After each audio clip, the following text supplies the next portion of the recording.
નમસ્કાર દર્શક મિત્રો, આપ જોઈ રહ્યા છો અરવલ્લી ન્યૂઝ। ઉત્તરાયણની મજા આકાશમાં ઉડતા રંગીન પતંગો। દર વર્ષે જીવલેણ ચાઇનીઝ દોરાના કારણે બાઇક સવાર અને બિચારા પક્ષીઓને થતા અકસ્માતો લોહીલુહાણ થતા હોવા છતાં ગેરકાયદેસર ચાઇનીઝ દોરાના વેચાણનો કાળો ધંધો અટકતો જ નથી। પરંતુ આ વખતે ઉત્તરાયણને લોહિયાળ બનતા અટકાવવા મોડાસા પોલીસ મેદાનમાં ઉતરી અને મોટી કાર્યવાહીને અંજામ આપ્યો છે।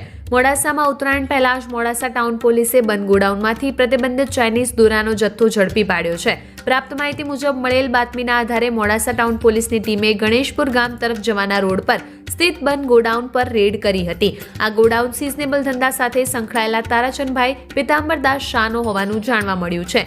રેડ દરમિયાન પોલીસને 10 બોક્સમાંથી કુલ 480 નંગ પ્રતિબંધિત ચાઇનીઝ દોરી મળી આવી હતી। પોલીસે આ જીવલેણ દોરી સાથે તારાચંદ શાહને ઝડપી પાડી કુલ ₹2,40,000નો મુદ્દામાલ કબજે કરીને આગળની કાયદેસરની કાર્યવાહી હાથ ધરી છે।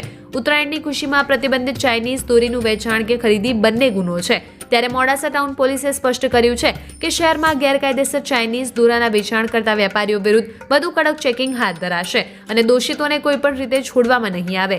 ચાઇનીઝ દોરાના કારણે દર વર્ષે અનેક બાળમિત્રો, બાઇક સવાર અને પક્ષીઓના જીવ પર સંકટ બને છે। ત્યારે ઉત્તરાયણ પૂર્વે જ મોડાસા ટાઉન પોલીસની આ કાર્યવાહીએ શહેરજનોમાં પ્રશંસાનો વિષય બની છે। વૈભવ રાઠોડ, અરવલ્લી ન્યૂઝ, મોડાસા।